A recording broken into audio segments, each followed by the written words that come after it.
Hello everybody, this is Tofail Hoque and welcome back to my YouTube channel. And again I'm back with another video.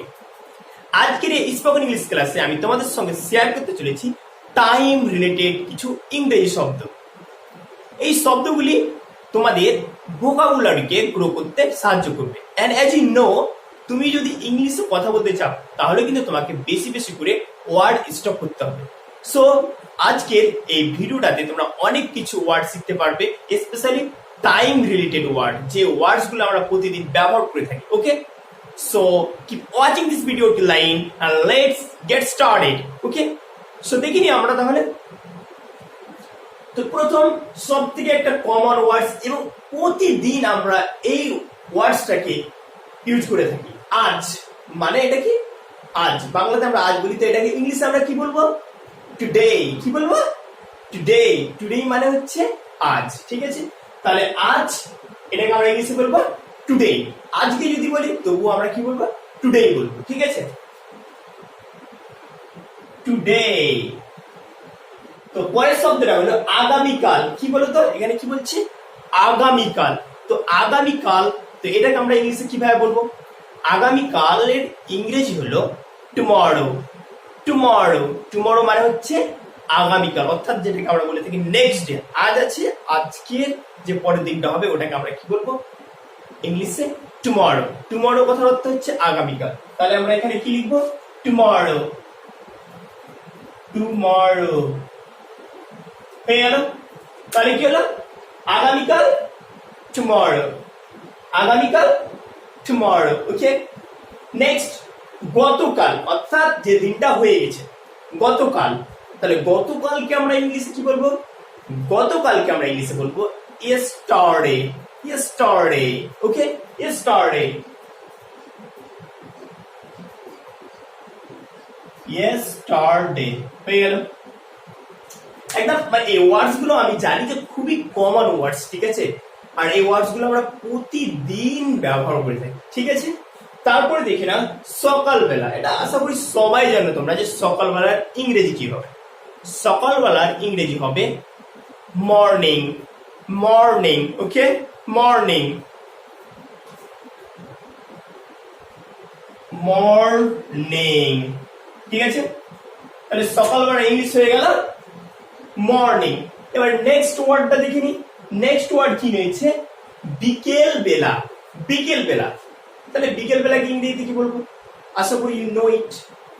বিকেল বেলাকে আমরা ইংলিশে বলবো afternoon. Afternoon. ওকে, afternoon. Afternoon. তাহলে কি হলো? Afternoon মানে হয়ে গেল বিকেল বেলা। তারপরে কি আছে দেখি? সন্ধ্যাবেলা। সন্ধ্যাবেলা। তো সন্ধ্যাবেলাটাকে আমরা ইংলিশে কিভাবে বলবো? সন্ধ্যাবেলাটার ইংরেজি অর্থ হলো evening. evening. ওকে, evening. evening কি বলতো? evening, ঠিক আছে? তারপরে কি আছে? দুপুর বেলা। দেখো, দুপুর বেলার ইংরেজি দুটো রয়েছে। দুপুর বেলাকে আমরা ইংলিশে বলতে পারি মিড ডে, আর আরেকটা বলতে পারি নুন, ঠিক আছে? তো আমরা যে কোনো দুটোর মধ্যে আমরা যে কোনো প্রয়োগ করতে পারি, কোনো অসুবিধা নেই। তাহলে মিড ডে অথবা নুন, দেখে নাও। মিড ডে ছোট ছোট করে লিখলাম, আর একটা হয়ে গেল নুন। তাহলে দুপুর বেলা ইংরেজি হয়ে গেল মিড ডে, আর একটা হয়ে গেল নুন, ঠিক আছে? মিড ডে অথবা নুন, এই দুটোরই অর্থ হচ্ছে দুপুর বেলা। তারপরে দেখে নাও নেক্সট ওয়ার্ডটা কি রয়েছে? সূর্যোদয়। সূর্যোদয়, অর্থাৎ যে টাইমে সূর্যটা উদয় হয়, সূর্যটা উঠে, সেই টাইমটাকে ইংলিশে কি বলে? তো সেই টাইমটাকে আমরা ইংলিশে কি বলবো? সানরাইজ। আর সূর্য মর্নিং টাইমে উঠে, ঠিক আছে? তো সূর্যোদয় কে আমরা ইংলিশে কি বলবো? সানরাইজ, অর্থাৎ যে টাইমে সূর্যটা উঠে সেই সময়টাকে আমরা বলে থাকি সূর্যোদয়। আর এটাকে ইংলিশে বলবো সানরাইজ। সানরাইজ। ওকে,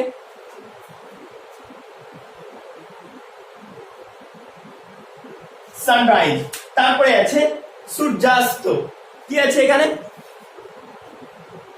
সূর্যাস্ত। সূর্যাস্ত মানে যখন সূর্যটা অস্ত যায়, অর্থাৎ যখন দিন শেষে সূর্যটা ডুবে যায়, অস্ত যায়, ধীরে ধীরে মানে ডুবতে থাকে, সেই সময়টাকে আমরা কি বলবো, সূর্যাস্ত। তো এটাকে ইংলিশে কি বলবে, এটাকে ইংলিশে বলবে সানসেট।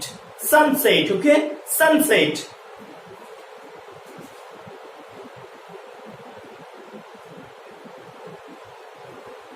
Sunset, right. এবার চলে এলো গোধূলি। কি এলো, গোধূলি। গোধূলিকে ইংলিশে কি বলবে, গোধূলি আমরা সেই সময়টাকে বলবো, মানে সন্ধ্যা হওয়ার একটু আগের সময়টাকে আমরা বলে থাকি গোধূলি। তো এটাকে ইংলিশে কি বলবে, এটাকে ইংলিশে বলবে ডাস্ক। কি বলবে, ডাস্ক। ডাস্ক কথার অর্থ হয়ে গেল গোধূলি, DUSK, ডাস্ক। মানে সন্ধ্যা অস্ত, মানে সন্ধ্যার আগে টাইমটাকে, মানে সন্ধ্যা যখন হয়ে গেল তার আগের টাইমটাকে আমরা ইংলিশে বলে থাকি। ওকে, তারপরে কি আছে, দিন। খুবই সহজ একটা ওয়ার্ড, দিন। তো এর ইংলিশ কি হবে, দিন। দিনের ইংলিশ হয়ে যাবে ডে। দেখো এখানে বলেছিলাম টুডে, মানে আজ বা আজকে, ঠিক আছে, আর এটা হচ্ছে দিন।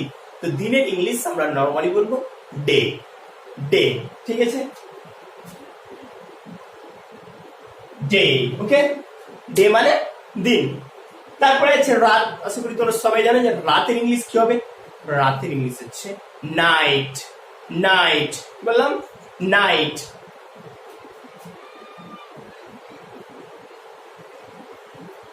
নাইট হয়ে গেল। তারপরে এলো এবার উষা। তো উষা, অ্যাকচুয়ালি উষা সেই সময়টাকে বলবো, অর্থাৎ মানে খুবই ভোরবেলাটাকে, মানে সকাল হয়, সকালের আগে, মানে অতি ভোরবেলাটাকে আমরা কি বলে থাকি, উষা। উষা। তো উষার ইংরেজি হলো ডন।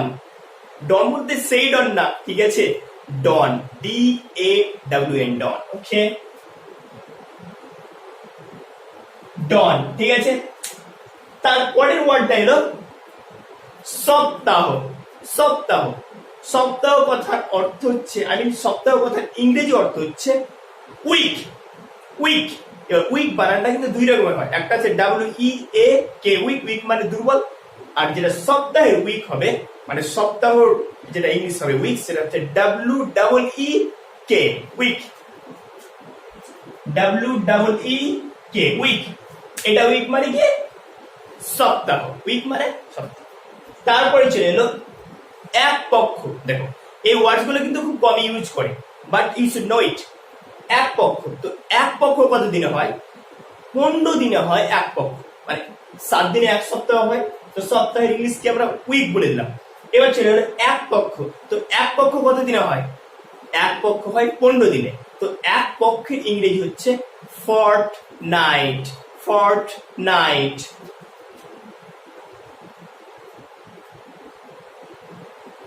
হয়ে গেল তাহলে ফর্টনাইট।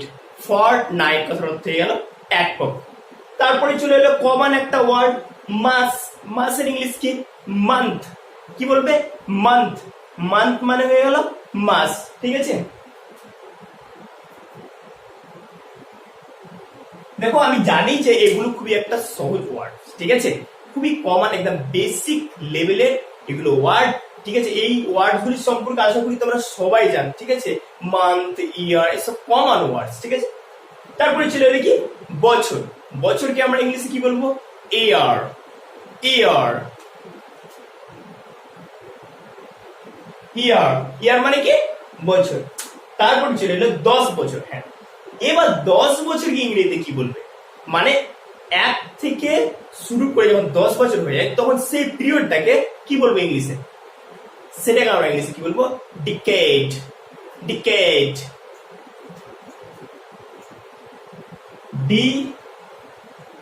ডিকেড মানে কি, এক থেকে যখন 10 বছর একটা টাইম স্প্যান হবে সেই সময়টাকে আমরা ইংলিশে বলবো ডিকেড। মানে কেউ যদি ডিকেড বলে তাহলে তুমি বুঝবে যে কেউ 10 বছরের কথা বলছে, ঠিক আছে।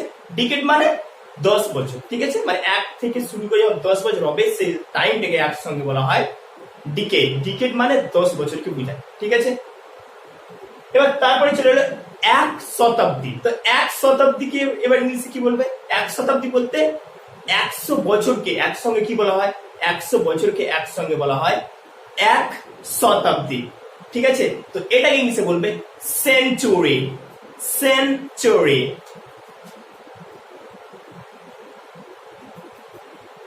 সেঞ্চুরি হয়ে গেল।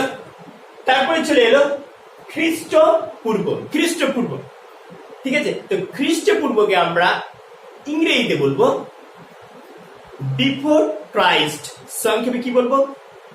বিসি, ঠিক আছে। বিফোর ক্রাইস্ট, আর সংক্ষেপে বলবো বিসি, ঠিক আছে। মানে কি বিফোর ক্রাইস্ট অথবা যীশু খ্রিস্টের জন্মের আগের পিরিয়ডটাকে আমরা ইংলিশে কি বলবো?